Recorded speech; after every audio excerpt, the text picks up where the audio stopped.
philsgang.com. That's right, philsgang.com. Join my gang for 10 days. It's free. If anything, during that 10-day period, you're going to learn how the market really works. You're going to find information that you never had before. You're going to walk away and go, I didn't know that. So join my gang for 10 days free, philsgang.com. And you're also going to learn how. Whoa.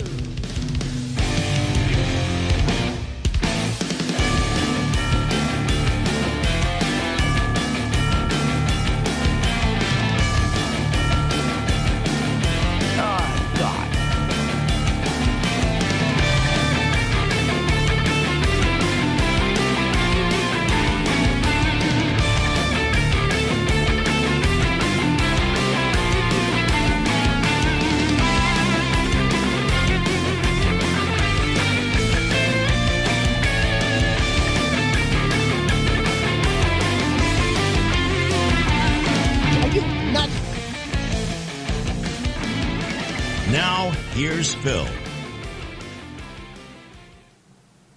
President Trump is expected to kick off a coast-to-coast tour on his economic agenda, an effort to sell his affordability message ahead of the 2026 midterms. His first stop, battleground state, Pennsylvania. So what do Middle State, Pennsylvania. Welcome. Thank you for coming to my podcast today. There's two big questions out there, and nobody's answering them correctly. One is, everybody's asking, or everybody's hearing, 2026 is going to be far better than in 2025. I don't buy into that, and I'll explain why. One of the reasons is wages. That's another big problem. Wages, very, just as of late, has finally, after 5 years, inflation has gone beyond wages. Just recently, ever so slightly, wages are now up. But we're going to look at both of those. So let's start out with what's going on with the economy. Now, do we really believe that 2025 was a good year, but 2026 is going to be better? Well, let me tell you what, I don't think so. Or at least there's a question mark, okay, a big question mark, and there's a lot of risk that it won't occur. Now, starting out with January 2025, Trump became president, right? Inflation was at 3%. Now, today it's at 2.7%. Now, that's a little squirrely. I mean, let's think about it. Powell and Biden, these two dopes, caused inflation from January 2021 at 1.4% to go to 9%. I mean, that's a huge, that is huge. So, but let's think about what they did.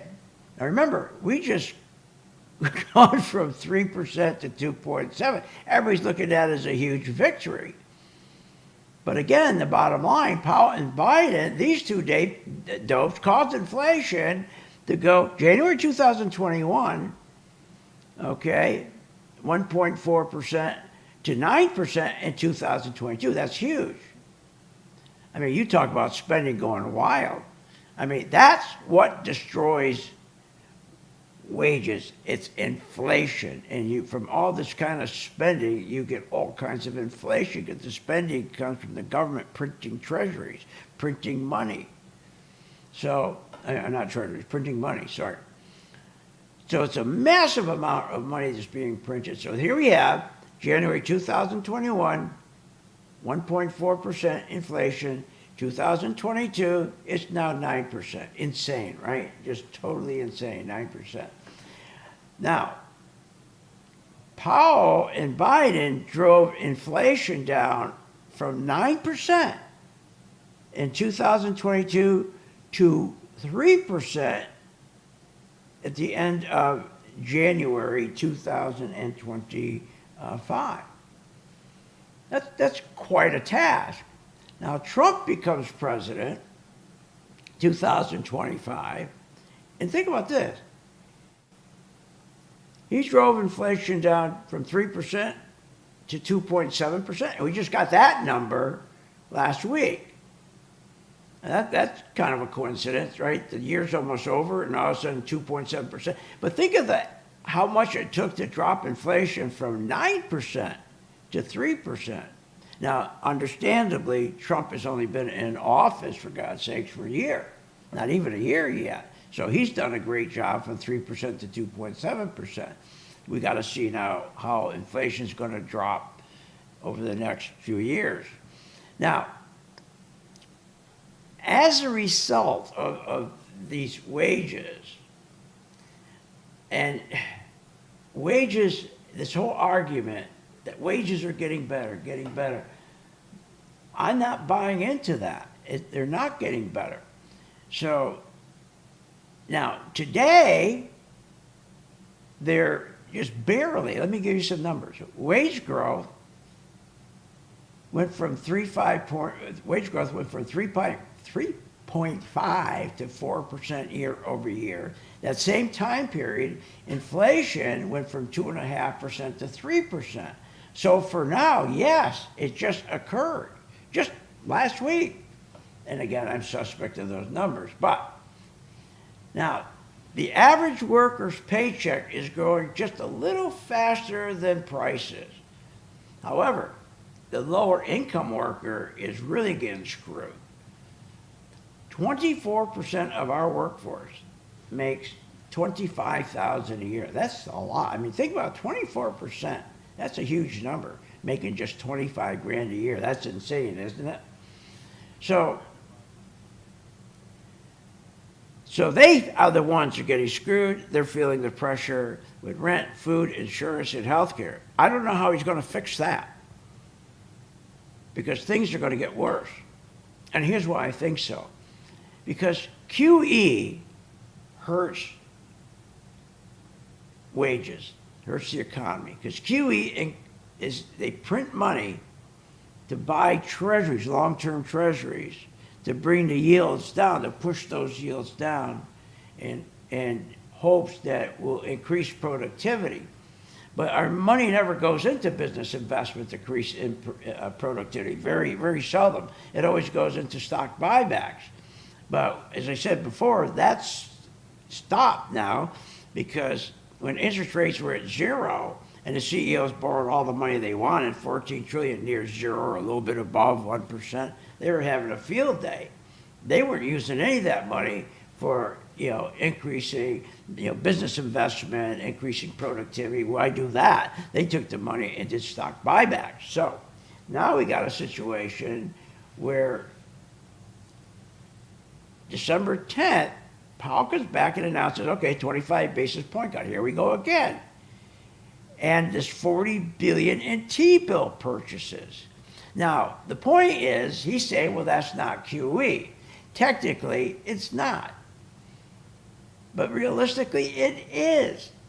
Because, again, anytime you're trying to use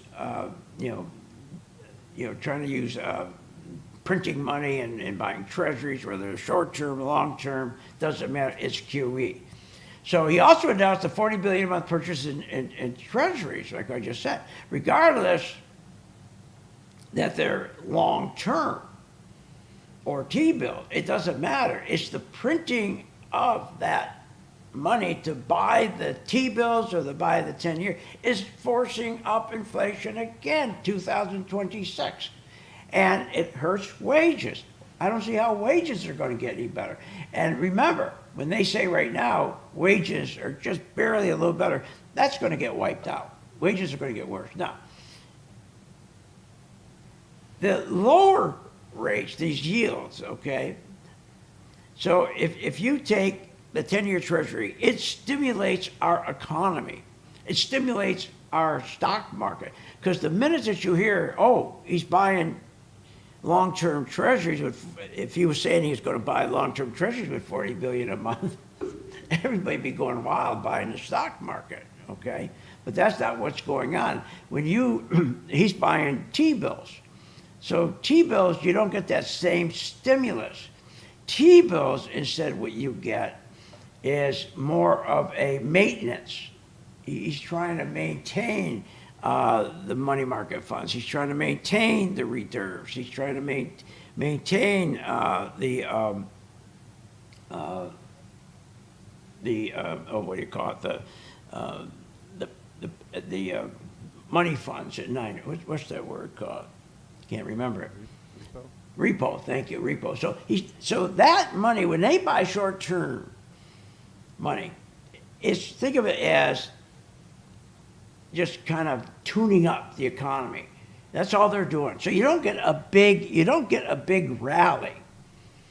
But the two things that are in common with each other, whether they're buying a treasury short or treasuries long, they got to print money. That increases inflation. That hurts wages, and that's why you don't. And also the dollar, okay, gets devalued, so you're hurt by that too. Now, so all these things that are happening, nothing's going to change. What has changed to make the economy better in 2026? We're doing things that are worse. If Powell keeps on funding this debt all the time, debt keeps increasing. The deficits increase. The national debt increases. And what does he do? He always fixes it. He's been doing this the same way forever, okay, to cut Fed rates. Okay, or if he doesn't do, and he also will do QE. Those are his tools. That's all he does. That's not going to help. Those are inflationary. So deficits are a problem because they won't cut them. And when you got, like we now have, deficits in the national debt that's so excessive, investors who go to the auctions that want to buy our debt, loan us money, they want higher interest rates. And that's what they're doing now. They want higher interest rates. So how can 2026 be better than 2025 when they're not cutting the national debt, they're not cutting the deficits, and people who are going to buy that garbage wants higher interest rates for the risk? So anyone who says, they're talking like it's a slam dunk. It's not. So again, there is a base case of positive returns for 2026. The returns have only been through a handful of stocks in 2025. A handful. I mean, think about it. And out of the S&P 500, we've only had about 10 stocks, 12 stocks that do well, that have returns, good returns. The others don't. That's just not true. So where do Wall Street's top strategists think we're headed in 2026? So what's going to happen here is we are expecting another double-digit type return here for the S&P 500. We've slowly been ratcheting up those expectations over the last couple of months. Okay, so they're going to have, remember, a handful of stocks has given the S&P 500, this I think is 15% as of today. I'll double check it. But that only came through a handful of companies. Out of the 500, there's probably 12 companies. That's it. So they make it sound like every company, all 500, are doing great. No, it's not true. And the big problem, again, is going back to these deficits. And as long as the deficits are excessive and they're not going to cut them, they won't, then we got to pay higher interest rates. That's the deal right there. That's the whole deal. Now listen to this here. We're in an environment where the Fed is lowering interest rates. That's a good backdrop for the consumer overall, especially if we see that 10-year start to stabilize and maybe impact mortgage rates overall. But we think generally the middle and high income consumer is holding in there, and that's what really drives the economy overall. No, it's the very top 10% that's driving the consumption. Not the middle class, as she's suggesting. The top 10%, they're driving the economy. We still have application denials, mortgage refis.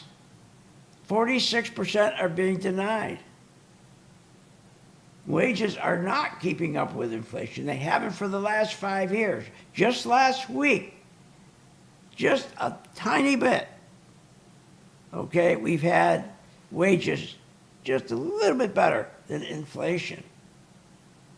Delinquencies are still increasing. Utilities defaults are at new highs in utility bills. Utilities are going up 12% a month. What is she talking about? So then it comes back to what stocks should we be in? And I'm going to show you, everybody's talking about how we're going to have this good year, right? Well, remember what's been carrying the stock market has been mega tech. We're going to take a look at those stocks. We're going to look at the bank stocks when we get back and more.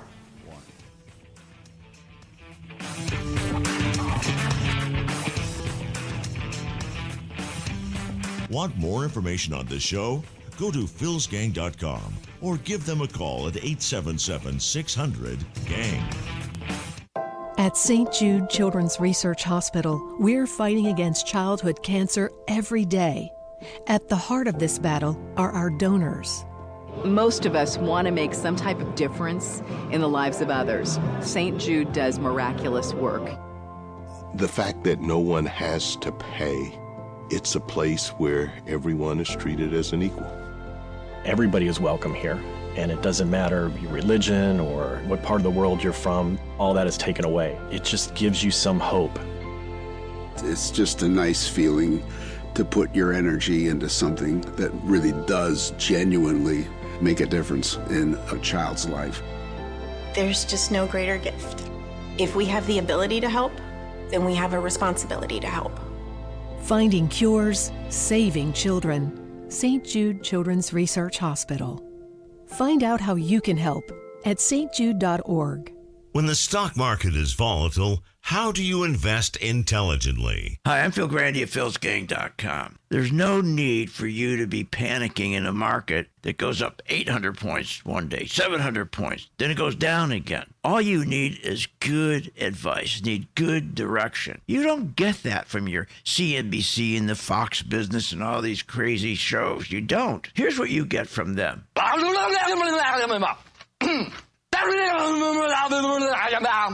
Thank you, Jim Cramer. But this is something that this really bugs me. Listen to this. Our responsibility begins and ends with our partners and our shareholders, and that's it. What? Their responsibility is to their partners and shareholders and not to you? Check my site out, philsgang.com. When the stock market is up one day and down the next, you need the experience of Phil Grande at philsgang.com. What a difference it makes in your financial life. philsgang.com. It works.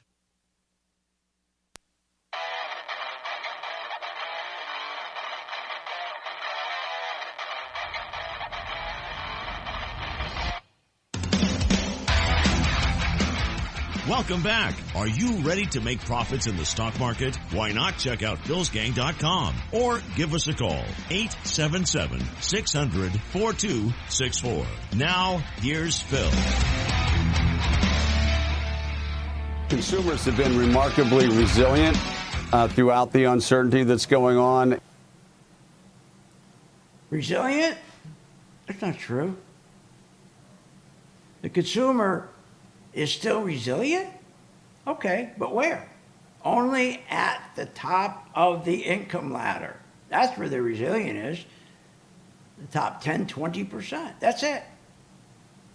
People who are making an income over $200,000 a year. That's it. Everybody else is not. Everybody else is struggling. The real spending growth since 2022 has been driven entirely by high-income households. We're talking about the top 10%. Top 10%. But they don't tell you that, see? They won't tell you the truth. So to say that that, hey, everything, consumers are doing well. It's just not true. Now, let's take a look at the effect that all this inflation's had on the stock market. And, I mean, this inflation had a terrible, it hit our wages. I mean, that's the big thing. When your wages, you can't grow your wages, you are screwed. And the big thing is the crowding out. That's what really kills you. In other words, we have a pool of savings, right? And who goes to that pool? Businesses, households, and government. But government crowds the business person out, the households out. It's like, think of it as this big line at the bank, 15 people, 20 people. And Mr. Government comes in. He doesn't get in line. He goes right in front of the line, elbows everybody out of the way, says to the teller, I want 85% of the cash that's in this bank. He gets 85% of the cash.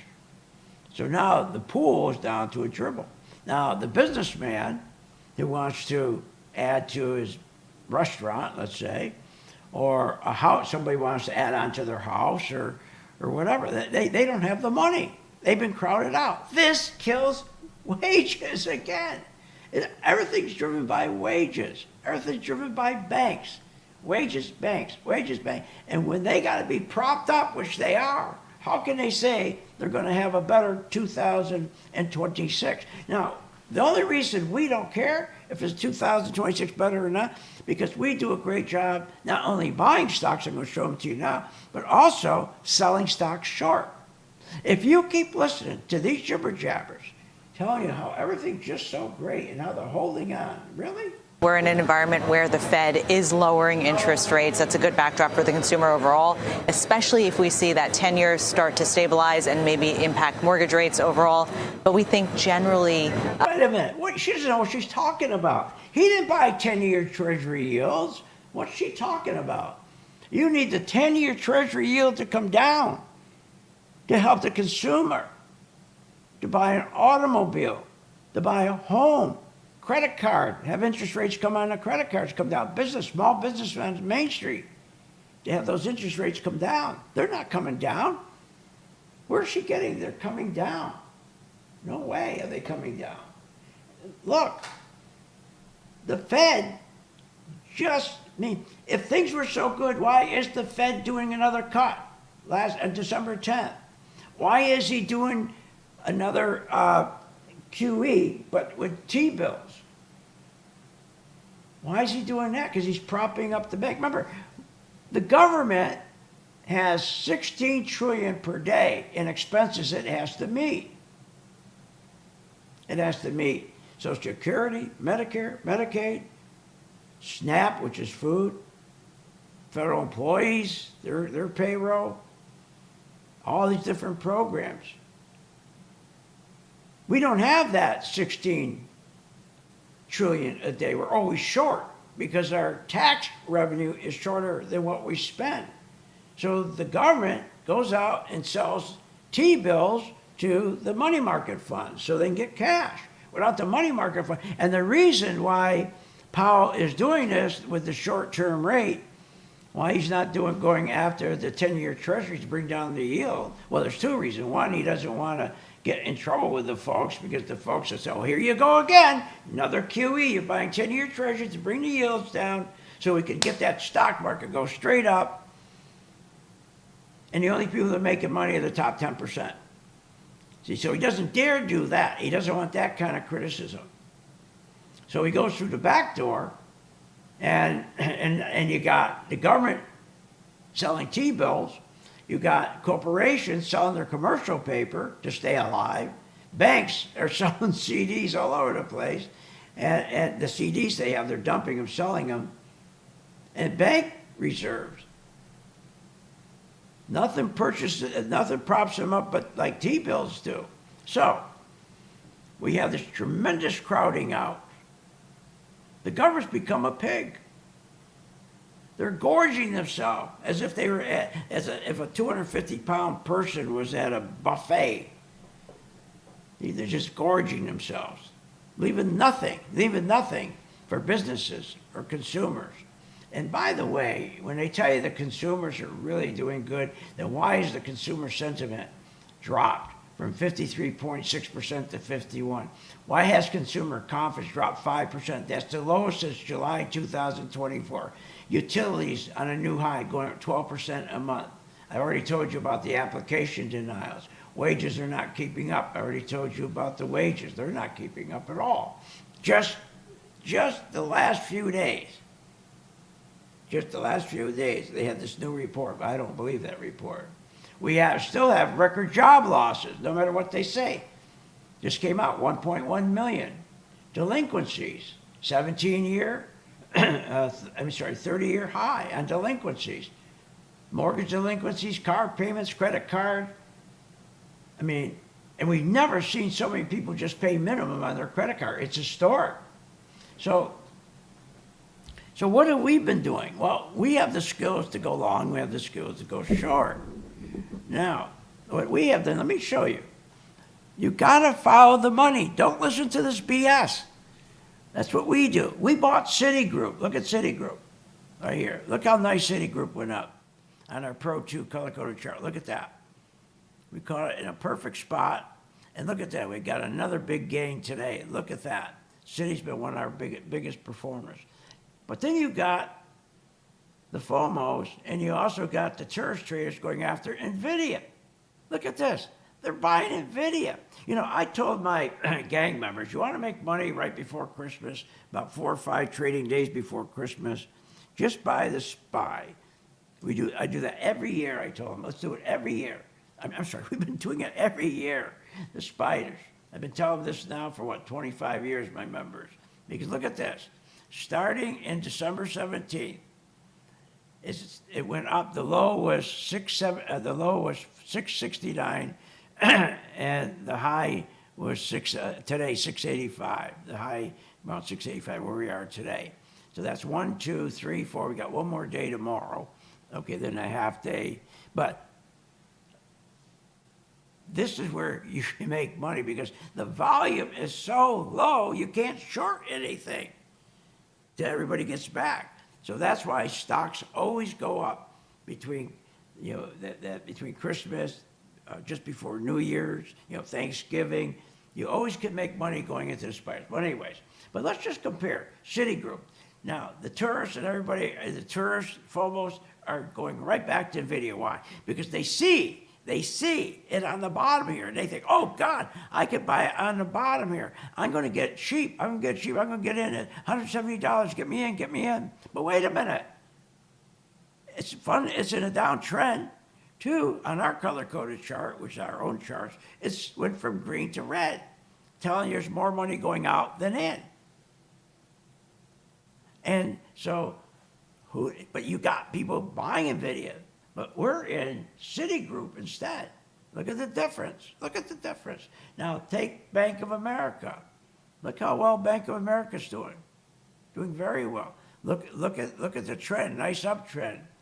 And look at this. Compare that to Microsoft. Look at people have been jumping in Microsoft in the last 5 days, thinking they're going to buy a good deal at the bottom here. No, there's no good deal at the bottom. And remember, when you get up to about 80% on your chart line right here, most of the time that stock is going to stop dead. So she'll start going up, and then she'll stop dead right about here.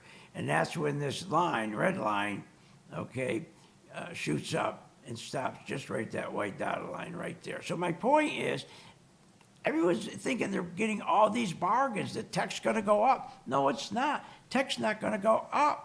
Okay, they got a long haul. I mean, just think if you were in Microsoft and you got in at, let's see, give me the number, Willie, at 552. It's now 485. How much a loss is that?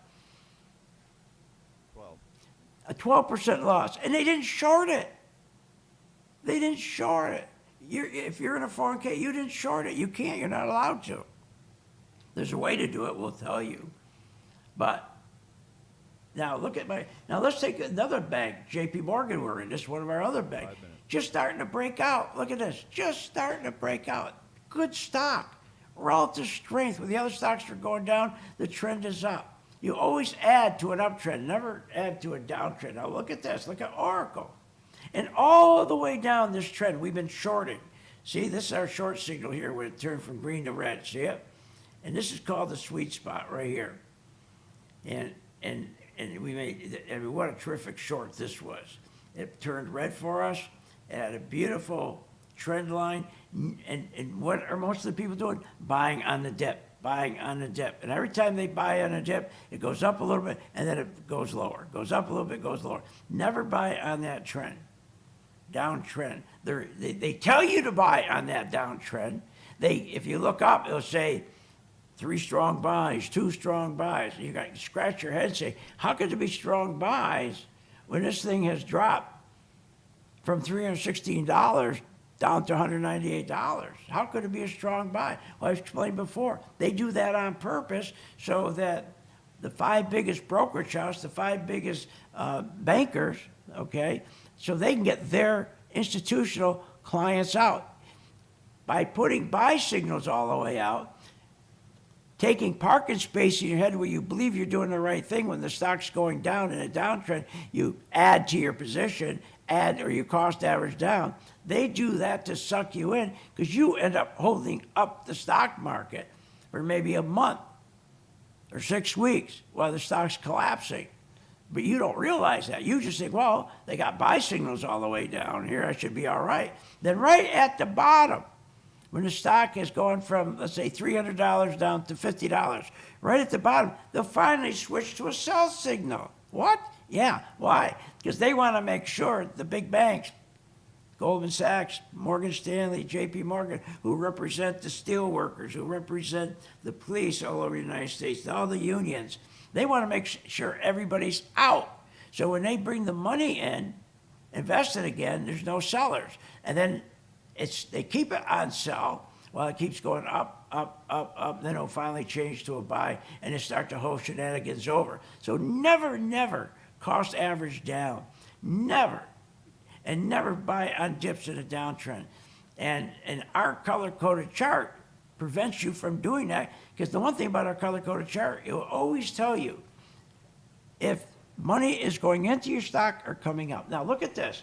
So if you look at JP Morgan compared to Oracle, but they're buying Oracle. 1 minute. If you look at Goldman Sachs, look at this. We're in Goldman Sachs. Look at, we've done beautiful in Goldman Sachs. See, we're turned green here, buy signal. But FOMO's jumped into Apple where it had a sell signal, head, shoulder, shoulder, and it had more sellers than buyers. But the FOMOs are jumping up, fear of missing out. They buy it right at the peak.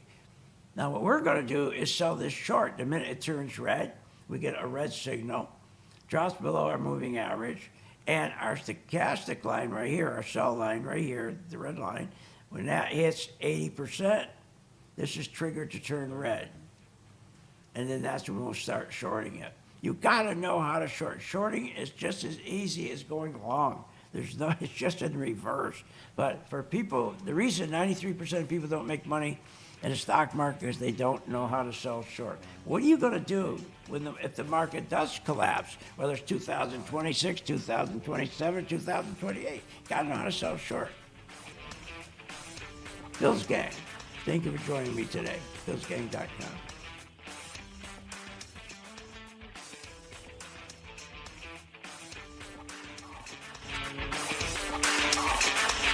You have been listening to Phil's Gang with your host, Phil Grande, on the Off the Wall Street Radio Network. Off the Wall Street Radio Network. Remember to visit Phil's website at philsgang.com. That's philsgang.com. Or call the office, 877-600-4264. That's 877-600-4264. It's up to me.